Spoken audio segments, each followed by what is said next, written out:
thank you so much for joining me today. I know how busy primary teachers are, so it's great that you managed to find some time in your busy schedules to join this webinar. Oh, perfect. It seems you can hear me, so that's great. I'll try and keep an eye on the chat during this webinar, but I don't know if I'll be able to keep up with everything. But feel free to share your ideas and talk to each other in the chat box during the webinar if you've got something to share. Okay, so yeah, today we're talking about primary learners. For me, that means from the ages of about 5 to 12. But if you're teaching other age groups, then I hope there's going to be something here to help you, because a lot of the strategies are transferable to other age groups. But my real passion is teaching primary. And as you know from the slide and from Sam's lovely introduction, we're talking today about how to be a hero in the primary classroom. But in fact, I think that just by being a primary teacher, you're already a hero. It's an extremely rewarding job. I love teaching primary, but it's also a really big responsibility, because we're not only taking care of our students' language learning needs, we also are influencing and developing their whole person. We have a really big impact on our students, and we can instill in them a love of learning. We can help them to feel valued, to understand that their thoughts and their feelings matter, and we can set them on the right track for a happy and successful life in terms of their education and beyond. But that means we're also capable of doing the opposite. And it's not always easy to reach every child that we teach. We have a lot of children to take care of and to make sure that they're learning. And that means that personalisation is really important, because when we personalise learning, it means that every student can focus on something that's relevant and interesting to them. And then learning is much more likely to be enjoyable and effective for them. So personalisation is key. Now, I've been a little bit cheeky, as Sam mentioned. I've been a bit cheeky with the title of the webinar because it does refer to the course, My Disney Stars and Heroes. And I wrote the starter level, and I'm really proud of this whole course because I think it really goes quite a long way to supporting students and teachers. There's a lot of opportunities for personalisation and a lot of good features. So I am going to be giving you examples from this course today. I've chosen to use level 3 because it's more mid-range, so hopefully it's more applicable to more of you guys. So we're going to be looking at Unit 3. Which is aimed at children who've been learning English for a couple of years. And I'm going to show you what's inside in a minute. But I want to start with a little bit of reflection. So I've got a couple of questions for you. And if you could share your thoughts in the chat box, that would be great. What do you expect to see in good primary materials? What makes you breathe a sigh of relief when you open your course book and you see, oh, brilliant, this is going to work for my students? And why are these things important for effective learning? Go ahead and share your thoughts in the chat box. Can you also note down any questions you have? I don't want you to ask any questions now. I'm not answering questions yet. Hopefully your questions will be answered during the course of this webinar, but if not, there will be time at the end for questions. So for now, can you share your reflections in the chat box? So reusing and recycling vocabulary is so important. We need to recycle things all the time with primary learners. They learn fast and they forget fast. What else do you expect to see? I'll just give you a couple of moments for that.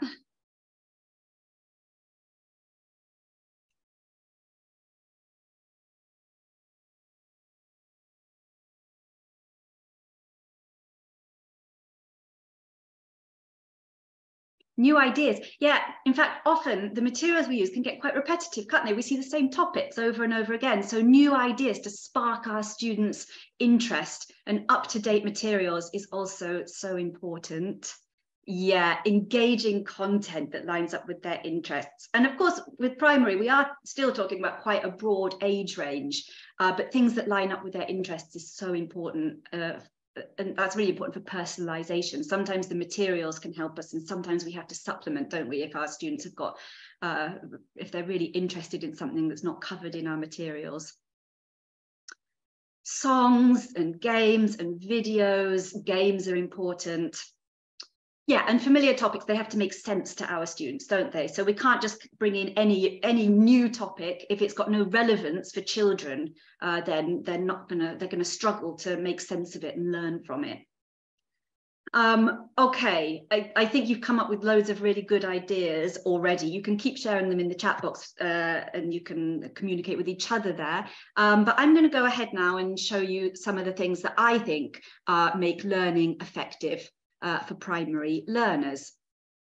So here is the opening spread of the first unit of level 3. Now, as you know, it's a Disney course, and each unit takes a different Disney story as a starting point, and that story features throughout the unit. And as you can see, just on this opening spread, there's quite a lot of the things that you already mentioned. There's a story. Stories are brilliant for primary learners.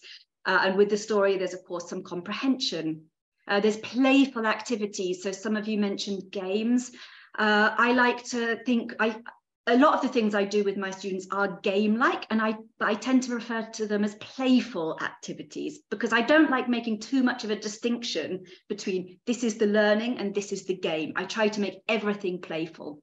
And you can see here there's a listen and find activity, there's a guessing the animal. So the activities are playful. There's a chanting here, there's a video, someone mentioned a video. The characters are fun because it's Disney, they're familiar. Our students generally like Disney characters. So many of the things that you mentioned are already there. Now, there's two broad areas I want to focus on today. And one thing I really like about this course is this little bit of reflection that students do right at the start. So before we teach them anything, before we introduce a story, before we do anything, we're asking students to reflect. What do you already know? And I started this webinar with reflection. What do you guys like about primary materials? What's effective for you?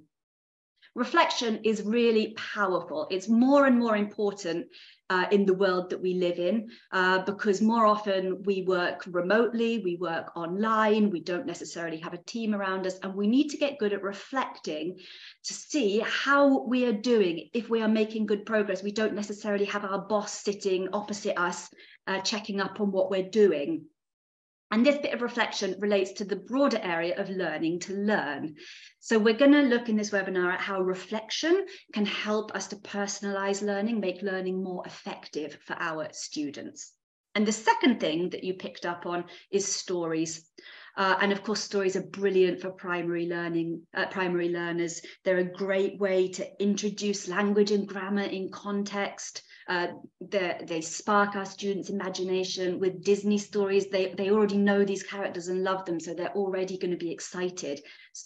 Primary learners have a huge capacity for repetition when it comes to not only vocabulary, but when it comes to stories. They like reading the same story over and over again.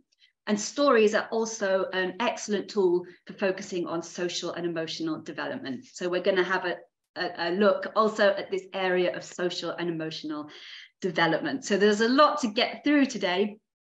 So I'm talking very fast. So let's crack on.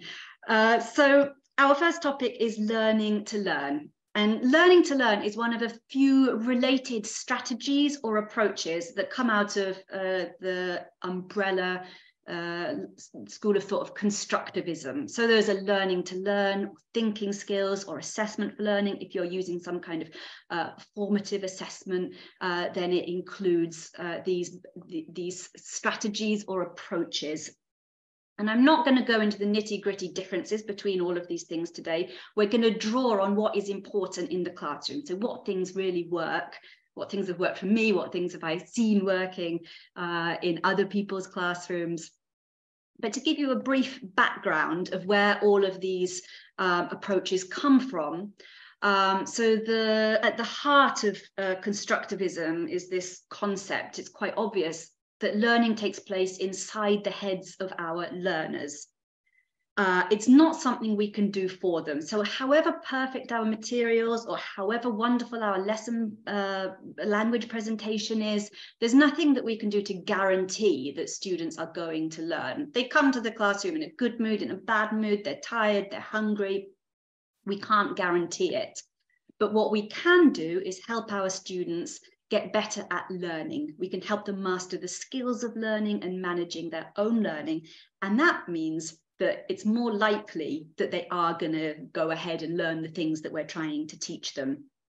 And in order for that to happen, we need to see learning as part of the curriculum, which I know is tricky. You're going to say, oh my gosh, we've got so much in our syllabus, we don't have time to add anything else there. But in fact, when we use strategies from learning to learn or assessment for learning, we see a lot of benefits. When our students understand the processes of learning, they're able to get on with it themselves. Once we've trained them in certain ways, we don't have to spend so much time setting up tasks, explaining what they have to do, getting them on track. When students are more aware of their own progress and their own development areas, they can focus on the things that are important to them. It makes learning more effective, and it also increases the chances that everyone is going to be engaged in learning something. Sometimes students think, well, I already know this. I don't have to concentrate. I don't have to do this because I know everything. And there's always something that they can improve. Maybe they make decisions very quickly and they make silly mistakes, so they need to slow down and check their work. And there are other students who just think, oh, it's too hard. I can't do it. I'm not going to try. But actually, when we make them aware of the things that they do well and the things they need to work on, it gives everyone something that they can focus on. Much more personalised. When students have something that they personally can learn, they feel good about themselves, learning becomes more enjoyable. And in the long run, I believe these strategies help speed things up. We spend less time focusing on behavior problems or persuading students to do the task, less bribery. If you do this, I'll give you a sticker, because students are enjoying the learning. We need fewer external motivators because students are more internally motivated. So there are a lot of benefits, and I'm going to show you how these things can be integrated into your lessons quite easily. Now, I don't expect you to do everything from this webinar. What would be wonderful is if you see something, you think, oh, that's really interesting, my students would benefit, and then you go off after this webinar and you explore it, you try it out, you see what works with your students, because all students, all groups are different, all teachers are different, different things speak to us. So don't be overwhelmed. There's a lot coming up. Don't feel like you have to do everything, but choose something. So that's your task. By the end of the webinar, have something that you're going to explore and develop in your classroom. Now, to implement learning to learning, a really simple model we can use is plan, do, review. So it aims to help our students get better at learning throughout the whole lesson. So let's have a look at the 3 stages. The plan stage is where we make sure our students understand what we expect from them or how they can be successful. Students, I think, sometimes guess, all the time actually, unless we tell them what we expect from them, they guess what we expect from them. Primary learners, they love finishing first. There's nothing they like more than being able to put up their hand and say finished, and they're the first one to finish. They're really proud, which is great if we've asked them to fill in some gaps and we want them to do it in a timely manner. But it's really annoying and frustrating if we've set up a nice speaking task and we've told students, okay, you know, use full sentences and speak together, but they don't understand the benefit of doing these things. So they still race through it to be that first student to say, yeah, finished first. And sometimes we might ask students to draw a picture and write a sentence, and they spend a really long amount of time on drawing the picture, because of course the teachers asked them to do this, so it must be important. And then they run out of time to write the sentence, because they don't realize that actually it's the sentence that we're most important in. It's the language and them using language that we really care about. Of course, drawing pictures is important in terms of other types of development. But I think students, they often don't understand what we want from them. So during the plan stage, we make this clear. So what they should dedicate the most time to. Some strategies include sharing lesson aims and activity aims. It includes reflection.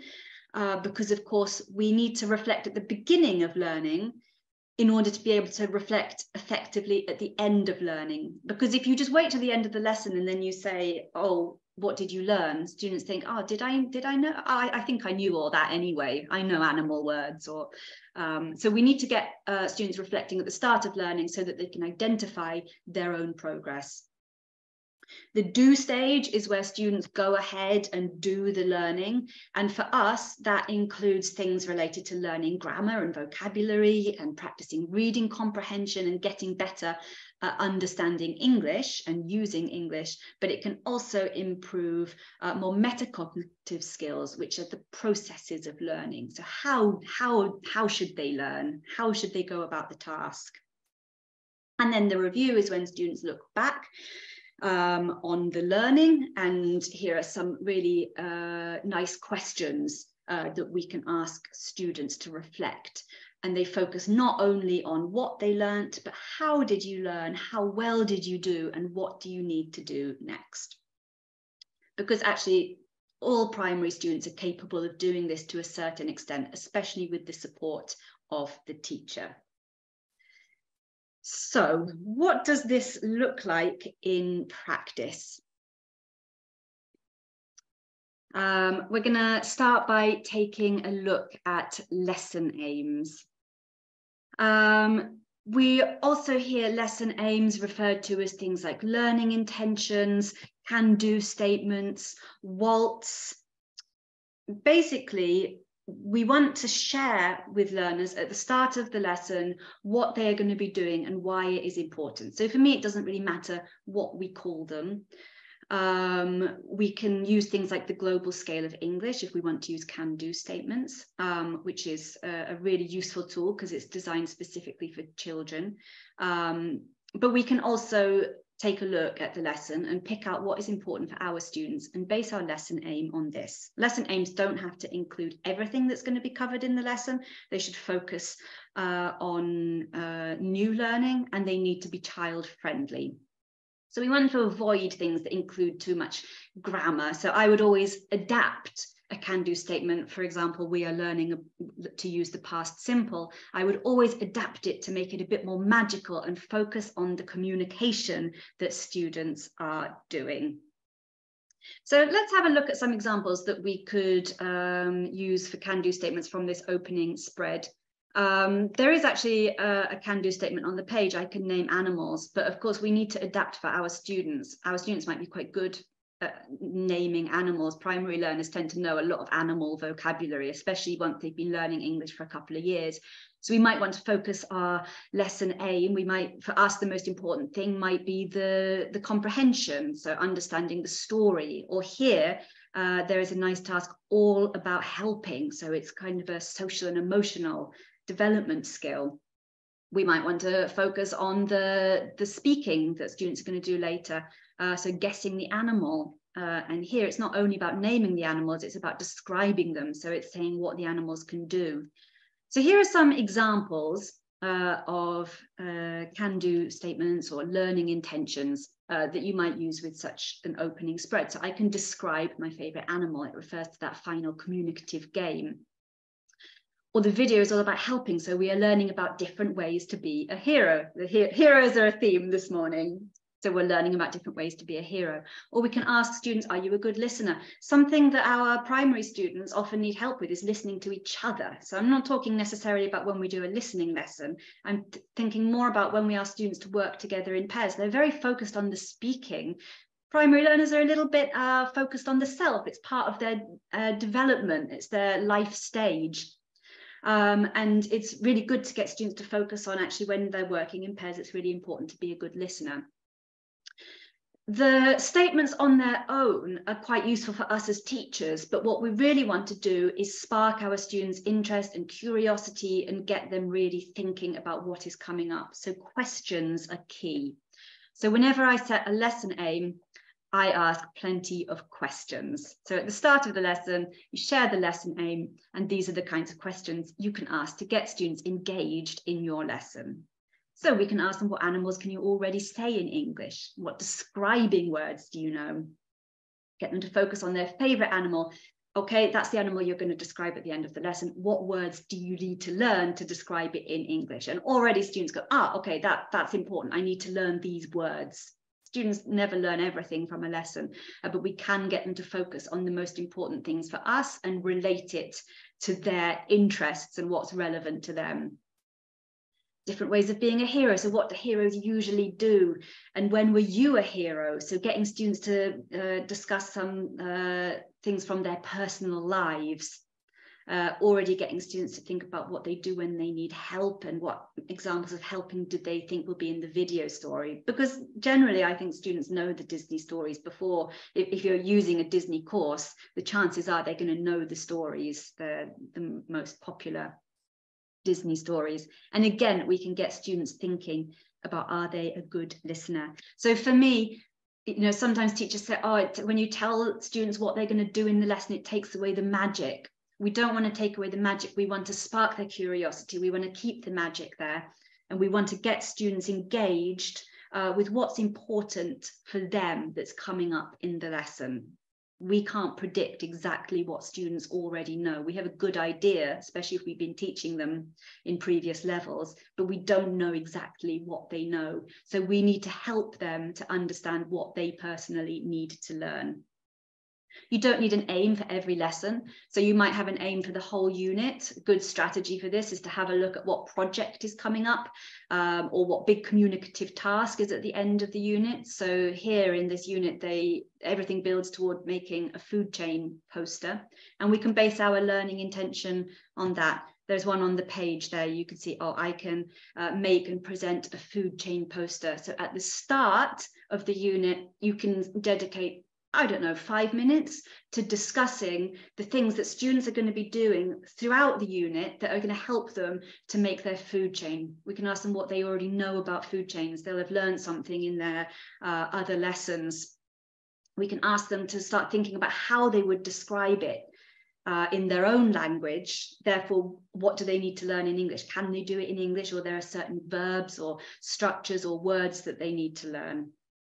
So we can, at the start of this sequence or series of lessons, get students engaged in the topic. And then as we work through the unit, we can keep coming back to that aim and saying, what did you do today that's going to contribute to your food chain poster? We learned some words about what animals eat or animal habitats, or we looked at a poster, we looked at a model poster, and I know what should be in a poster. A great way to get students to reflect at the start of learning is to use KWL charts. I don't ever use one chart for one lesson. They're a much better tool for a longer project. So at the start of the project or the sequence of work, students write down things that they already know that are relevant. They can write down some questions, things that they personally want to know. So they might already know what animal they want to do their food chain for. They might have like an animal that they're an expert in, or an animal that they really like. So they can start to think about the things that they personally want to learn. And then at the end of learning, because during lessons, we can dedicate time to students noting down what they learned. At the end of learning, they have a lovely record of all the things that they learned. And if you use Stars and Heroes, there's a lot of this kind of reflection built in. So this is how the unit starts, where students can start to make a note of the things that they personally want to learn about. As well as whole lesson aims, we also sometimes want students to really make the most of a certain activity, and then we can also use activity aims. And that is usually in the form of success criteria.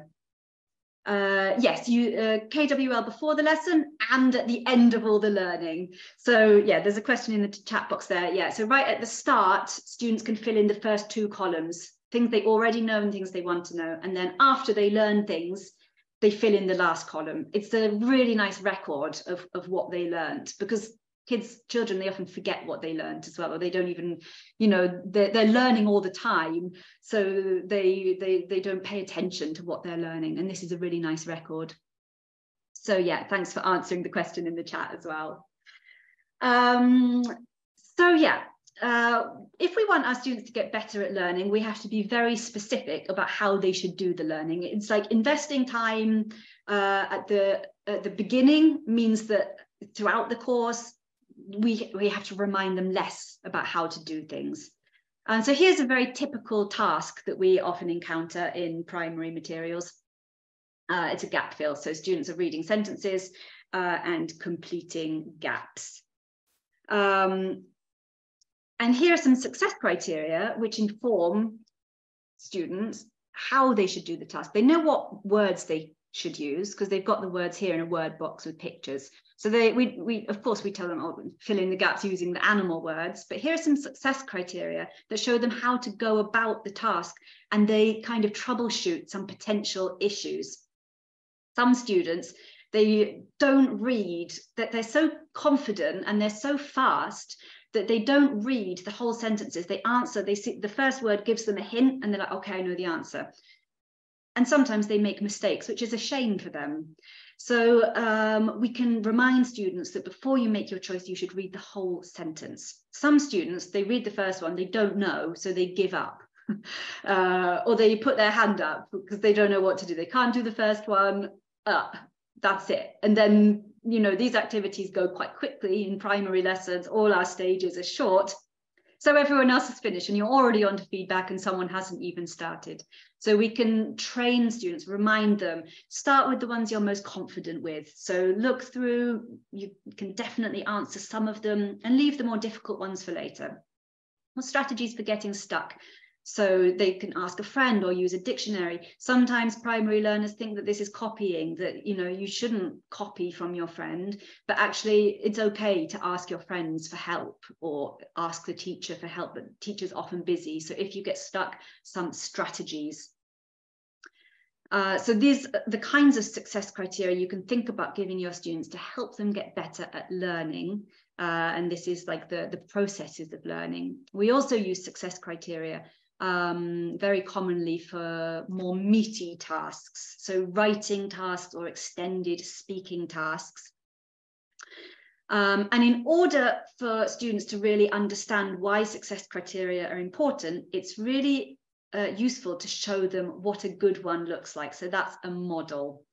So if you want to use success criteria with your students, a really good strategy is to show them what a good one looks like, what a model one looks like, and extract the things from there that you are interested in them focusing on as they do the work. So here are some success criteria that I would set for this food chain poster. So I will be successful if I include pictures with headings and arrows. And you can see that's in the materials. Children sometimes think, okay, we've looked at this one in the book. I can't copy it, so I've got to come up with my own method of creating a food chain poster. They often don't realize that, no, this is exactly what they have to do. So we want them to replicate it, obviously about their own animal, using their own ideas. So some of the content changes. But sometimes students wrongly assume that they can't extract what was in the book. So success criteria show students exactly how to be successful. It's really good if you can elicit success criteria from students. So rather than just writing them on the board, you establish them with students. So is it a good idea to include pictures with headings? Yes, it is. Should you use words to describe habitats? Yes, of course. So we can establish these success criteria with students so that when they go ahead and do the task, they've got something to refer to make sure they are going to be successful. When students have made their posters, they can use the success criteria to reflect. So they don't need to wait for the teacher to tell them, yeah, you did well, or you need to focus on this. Because students can use the success criteria and tick off the ones they've done, and they may notice that they haven't fully completed all of them, and they can go back and rework their task. It's a very good way to encourage independence so that students start to rely less on the teacher to know how well they are doing and rely more on themselves. Because as teachers, we can't get around everyone all the time. We can't be giving everyone feedback at every stage of the lesson. It's just not possible. We don't have enough contact time with our students. And it's just impossible. One reason I really like my Disney stars and heroes is a lot of these elements are built into the course. So you don't have to call them, as I said, it's not about choosing one particular thing and sticking to it. It's about using lots of different elements of reflection, of informing students what they can do, so we can give them tips, we can give them checklists, we can build little stages of reflection into our lessons. And as I said, one reason why I think this is a really helpful course is that lots of this is already built in. Some of this refers to presenting, some of this refers to the poster. So we can see there are checklists for have they done the things that they need to do. Generally, some ways to help our students get better at learning is to give them tips. At the start of the school year, I always establish a stuck board with my students. So we brainstorm lots of different things that they can do when they are stuck. With the lower levels, we do this in their first language, and then I teach them the English versions, and we make posters, and usually with the mother tongue and English to put on the classroom walls. So this is all kind of learner training that we can spend time invest in early in the year, so that students have strategies for when they get stuck. I also love discussing with my students early in the year about what I expect when they are speaking. We ask our students to speak all the time, but we don't necessarily always explain to them what it means to us to be a good speaker in English. So early in the semester, I discuss with students what makes a good speaker. So one way to do this is to share good and bad advice.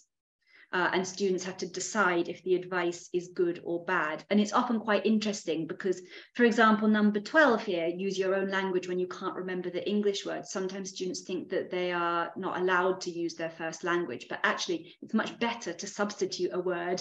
If the focus is communication, it's much better to substitute a word and to continue to communicate. And it's okay if you can't remember a word in English. Use a word that you do know. So there are a lot of things that students don't realize. Number 5, it's okay to make mistakes. So we discuss all these things that are maybe not obvious to students. And of course, you need to adapt. You can screenshot this if you like and adapt it for your students. What are the things that they struggle with? I tend to have problems with the loudest student is doing all the talking, but sometimes students are very reticent to talk. So you need to adapt the good and bad advice to meet the needs of your students. And then you can establish some rules for talk. If you Google rules for talk, there's quite a lot of information online, but I establish with my students my expectations. And again, you can ask students to record these in their learning diaries. You can record them on the classroom walls, so that students are able, when we ask them to do certain tasks, they know what is expected of them, and it makes things run much more smoothly.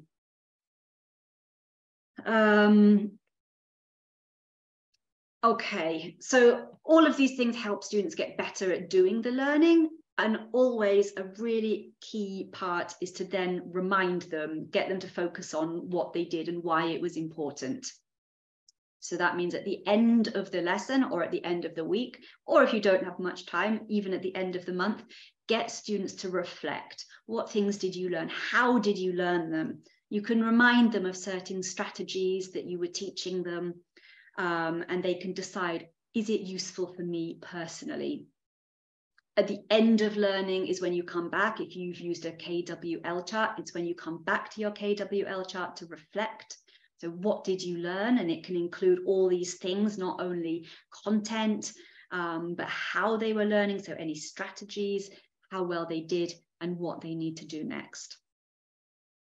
I like to use learning diaries with some groups. So if I don't have much contact time, then you can use a learning diary at the end of each month where students can make a note of the things that they learned and their goals for the next month. So they may notice that there's something that they didn't do so well on.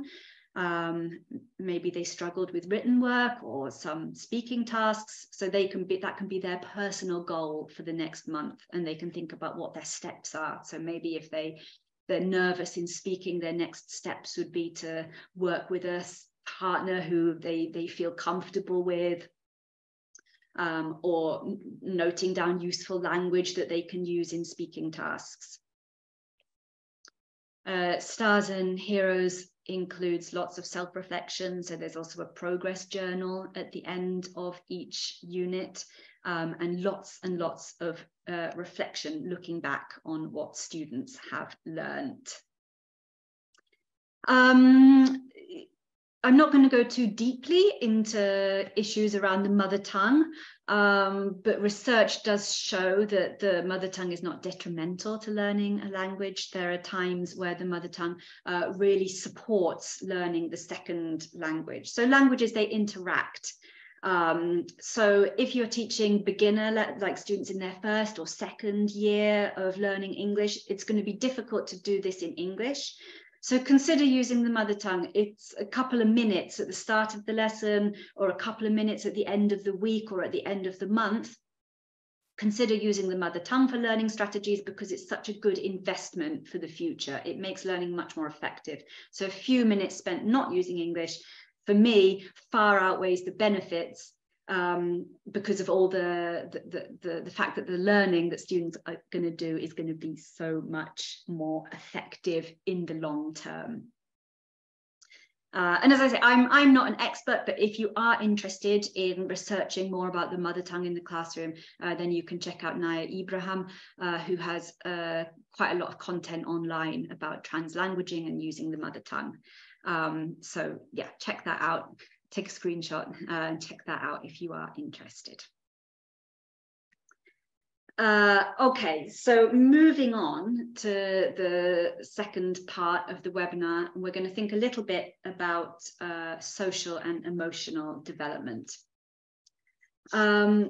So of course, this is a really broad area, so take this as a springboard for more reflection if it's something that speaks to you. So of course we are teachers of language. This is always the most important thing, that we are helping our students to get better at English. But we also have to embrace our wider educational remit of being teachers of children. And that means taking care of their emotional and social well-being. We're well placed to do this because we can bring in different topics to the classroom. And there are also huge benefits to taking a more holistic approach to learning and taking care of our students' well-being.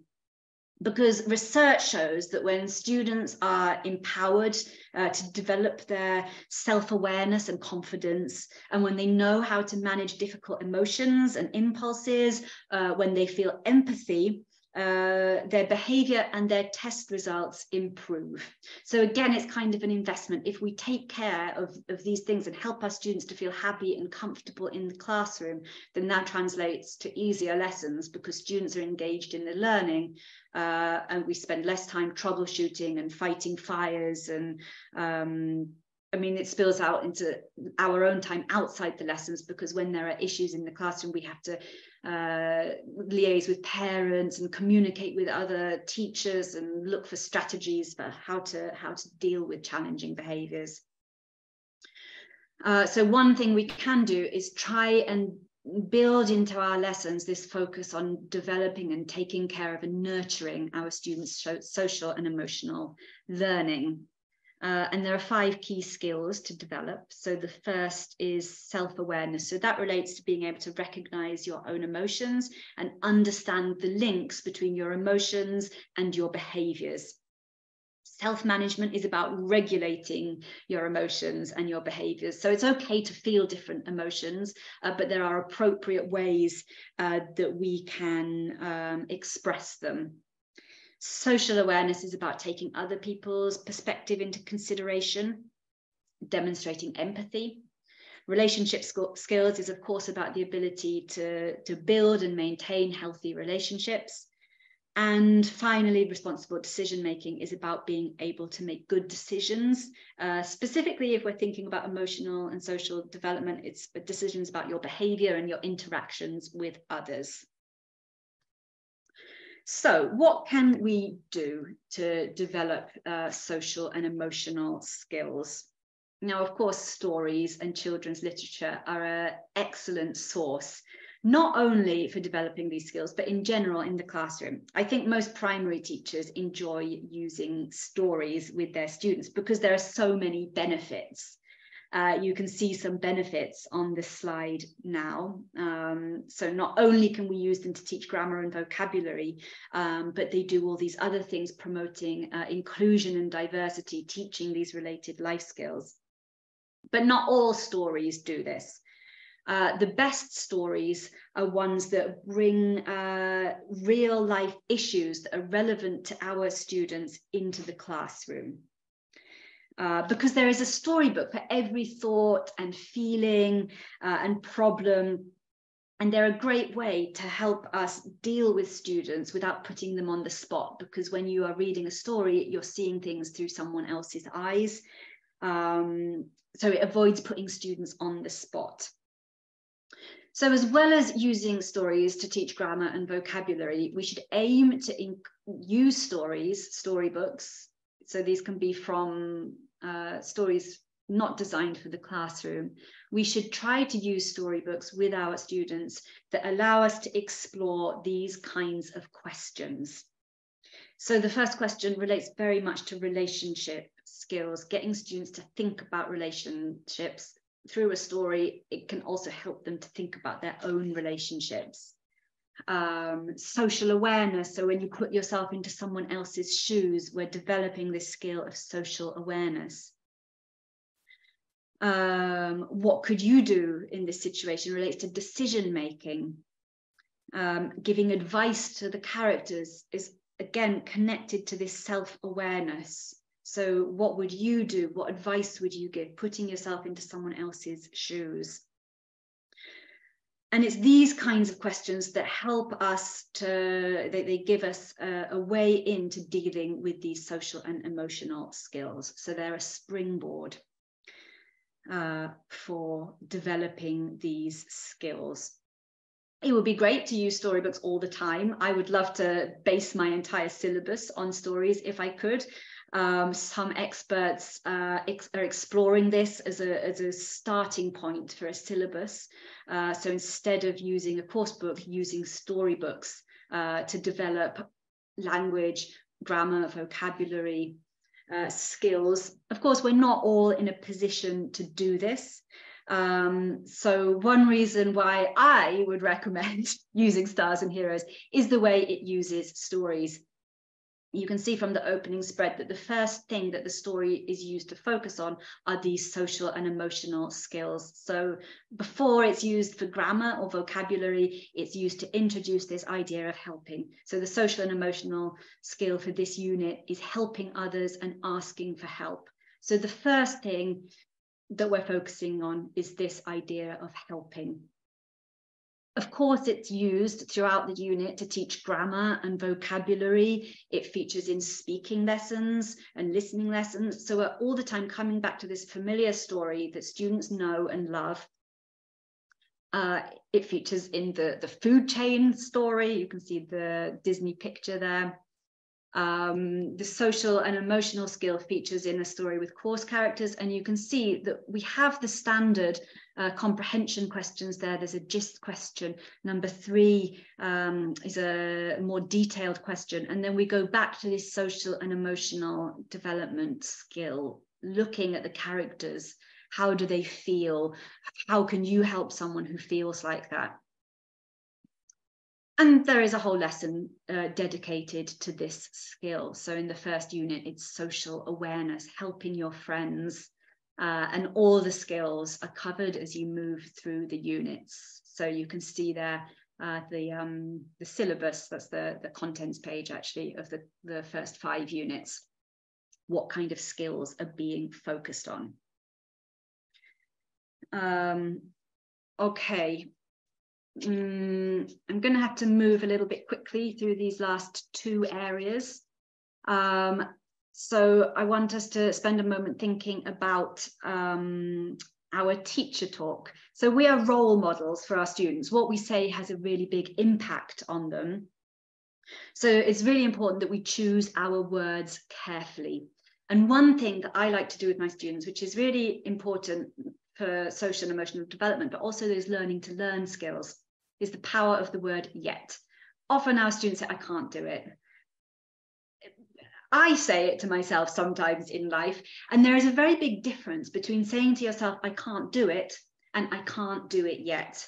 When we say I can't do it, it makes us feel helpless, and we sort of go down this spiral of hopelessness. I can't do it. You're not looking for solutions. You're just feeling sorry for yourself.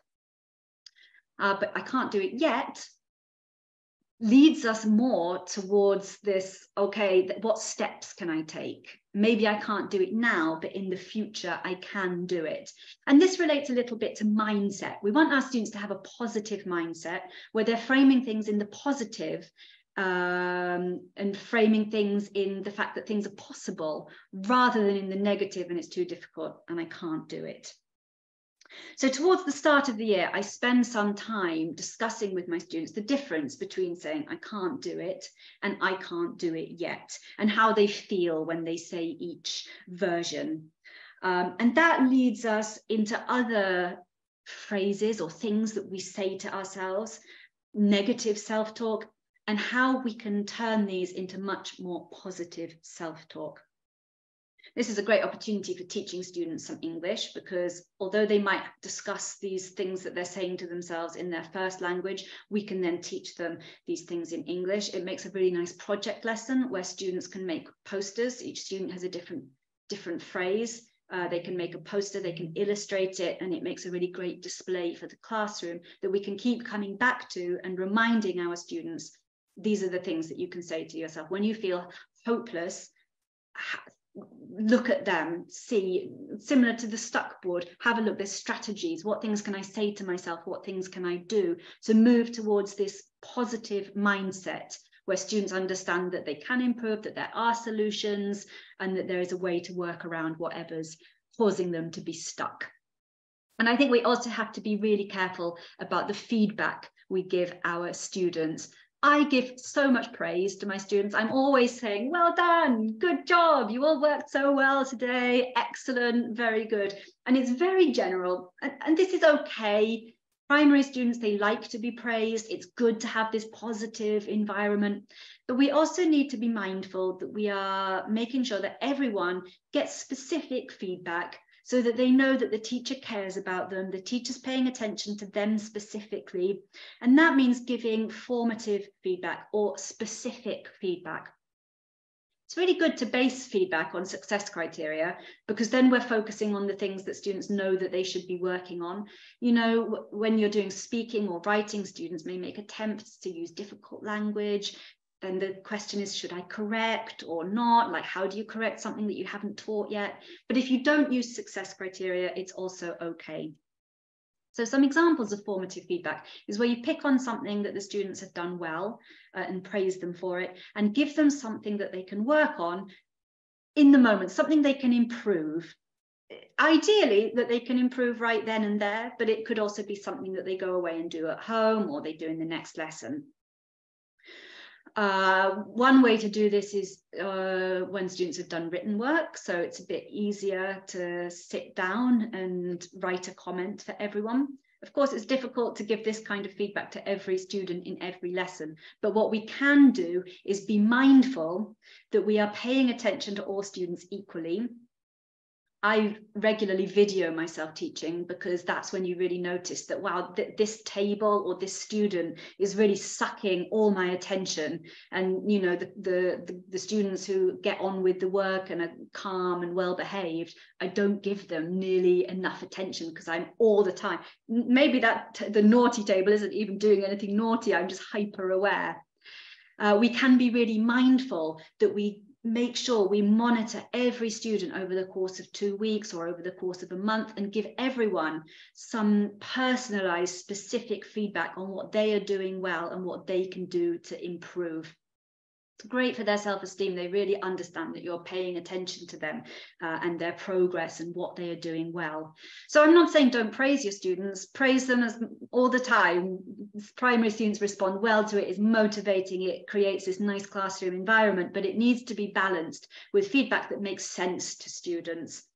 Because that well done, excellent job, it never applies to everyone, does it? Because there's someone who was in a bad mood and didn't do the task, or there's someone who wasn't paying attention, or for whatever reason, our general praise, it's never applicable to everyone. Okay, moving on, I want to talk a little bit about choices, because giving choices to students is extremely powerful. If we want our students to be better at making decisions, we have to give them choices. And here are some of the kinds of things we can give students choices about. Sometimes it might be a class vote, so the class can vote on what sort of game they want to play. Or sometimes we have like two parts of the lesson, they don't rely on each other, so we could hold a vote on which elements students would like to do first. We can give choices about who students want to work with or how they want to work. Sometimes we have a very an aim that means that students have to work together or they have to work alone, but very often it doesn't really matter. As long as students do the task, it doesn't matter. We tend to do a lot of pair work, and some students don't really like pair work. I much prefer working alone. So we can give students a choice. Where do you want to sit? How do you want to express the answers? Now, of course, when we give students choices, they can sometimes make bad choices, especially when we say, oh, who do you want to work with? They choose to work with their best friend, or they choose to work with someone who they always mess around with. So in order to get our students better at making good decisions, we always need to give them opportunities to reflect. So let them choose to work with their best friend, then ask them to reflect, was it a good choice? Best friends, they often choose to do the same thing as each other. So if you give them the opportunity to do a poster or a presentation, chances are someone will choose to do a presentation just because their partner is doing it. And then when it comes to the presentation, they think, oh, I wish I'd done a poster. I hate speaking in front of the group. So we always need to give students an opportunity to reflect on that choice. And that way they make better and better decisions. We can give choices sometimes about the task. So I don't recommend coming up with different tasks all the time. It's not enough work, but sometimes it's very easy to differentiate a task in the coursebook simply by doing something like taking away the multiple choice answers. Or if you've got true or false, you can make a second version, which is just comprehension questions. So they actually have to find the answer. So looking for ways to adapt the coursebook to make very easy choices is it's a really quick way for us to give students choices. So we can say, oh, how do you feel today? Do you feel confident? Maybe you're tired, choose the easier version. So always look for easy ways to give choices to your students. That might include giving choices for projects or choices for how they do a task that's, maybe a revision task. So these are some choice boards. The first one is about revising vocabulary. So you can give students choices of how they would like to practice that vocabulary. That kind of, you can give choices where the tasks are like equal levels of difficulty, or you can differentiate and have easier and more challenging, and you can appeal to students' different learning preferences and different ways of working. Screenshot that if you want some project ideas for units on animals. Okay, so my slides have gone a little bit wrong. I need to correct them. No, it is there. Sorry, I had the chat box in the way. Which kind of takes us full circle, because one way, a powerful way to develop students' social and emotional skills is to facilitate lots of reflection. So when things go wrong, why did they go wrong? Get students to reflect, give them more credit than we might necessarily give children credit for. So the more reflection that we build into lessons, the more we get students to think about how they are doing, how their progress is, what their successes are, what they need to work on, the more comfortable they feel in the classroom, the more they enjoy learning, the more they see the value in learning, and the easier our job becomes. Because what we really want is students to be engaged and interested in the learning. That was a fast fly through a lot of different strategies that you might like to explore with your students. Before we finish, I would like now to answer any of your questions. So if you've got any questions, you can go ahead and write them in the chat box. I'd also love to hear from you. If there is anything in the webinar that you think is going to work really well with your students that you want to explore, let me know. What is it? What do you want to try out with your students? What do you want to explore with your students? So any questions, and let me know what you would like to develop.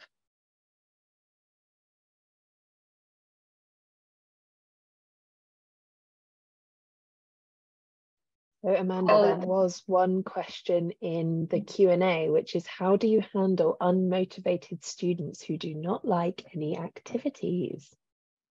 Oh, I mean, we can ask our students. There's always going to be something that they like. But for me, it's about trying to find activities which are playful. So I think one thing that can be dangerous is having do the activity and then we'll play the game, because students start to expect, and we condition them, that the learning is the serious part, it's not fun, but if we do it, it's almost like we're bribing them. So I would always try to plan everything that is playful, so have a game-like element to everything. So if it's guessing or some kind of puzzle, I think with these students, you have to get into your head, catch you being good. So write it on your hand. So these students, whenever you notice that student who's not motivated, who doesn't like things, you notice them doing something, even just a little bit enthusiastically or well, then make sure you get in there and praise them and tell them what they've done well. It's really, I think sometimes it's a self-esteem issue. So getting students to, noticing when these students are doing something well and really rewarding them for that and letting them know why you're pleased with them for what they did. It is difficult. There are some students who are much more difficult to motivate. Ask them what stories they like. We can always, the more we do, the more we show our students that we care about them, the more likely they are going to be to join in and have a go with the lessons. Huge gap in terms of students' abilities. Do more and as much learning to learn as possible, and look for as many ways to differentiate as possible without making your life difficult. So, if students are going to read and listen to a text, there is more support if students are reading and listening than if they are just listening. So you might, give the option for students to read and listen or only listen, and they do the same task. So you're checking the same answers, but you're looking for how to make it slightly more challenging for some students. And you don't need to specify necessarily who is doing each task, but you can encourage, okay, do you feel confident today? Are you in a good mood? Do the more difficult task. But using learning to learn strategies so that even the students who struggle, so the ones who are, I don't like to say weakest, but there are always weaker students, and they always know that they are the weaker students, finding something that they can be successful in and praising them for that. Because I think it's about getting students to understand that even if they don't answer all the questions correctly, it's good just to try and answer some of them. Students who are afraid to raise their hands because they're afraid of being laughed at, think, pair, share. So always give students the chance first to think of the answer, then they can work with a partner. And if someone is really lacking in confidence, always put them with somebody who is very supportive and sympathetic. Don't put them with the student who always hand is straight up and wants to answer everything. Pair that student with someone who's going to give them confidence, and monitor. So when you hear that student has got the right answer, then that's when you call on them. If you don't monitor and you don't know if that student who lacks in confidence has got an answer, that's not the time to call on them, because it's like a downward spiral. But if you hear, oh wow, he was talking, he has the right answer, and then you can say, oh, Great, I heard you discussing, you have a really nice idea, share it with the class. So yeah, those students who lack in confidence, monitor them, and when they do have the right answer, that's when you can call on them to share their answer with the class. The book I was sharing is level 3, so children who've been learning English for 2-3 years, 7, 8, around 8 years old. Ideas to make kids talk. We can't force anyone to do anything, but we can encourage them by using topics that they're going to enjoy, by giving them lots of support, and yeah, bit by bit, showing them that we care about them. Okay, thank you everyone for joining, and good luck with your teaching. Happy teaching.